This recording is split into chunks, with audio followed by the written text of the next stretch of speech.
Hi అండి, అందరికీ నమస్కారం.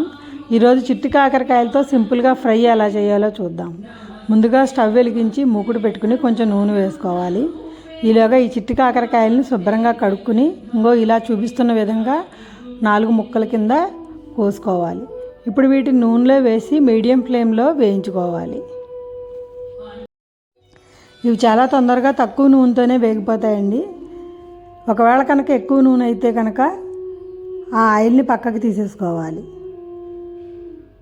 ఈ నూనె పక్కకు తీసేసుకుని తిరిగి మళ్ళీ అదే మూకుడులో ఆ కాకరకాయలని వేసి ఉప్పు, పసుపు, కారము రుచికి సరిపడా వేసుకుని పైన కొంచెం ధనియాల పొడి, జీలకర్ర పొడి వేసి కొంచెం శనగపిండి వేసి కలుపుకోవాలి.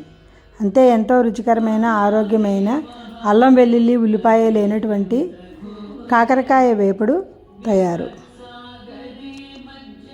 ఇది నచ్చితే కనుక లైక్ చేయండి, షేర్ చేయండి, కామెంట్ చేయండి, సబ్స్క్రైబ్ చేయడం మాత్రం మర్చిపోకండి. Thanks for watching.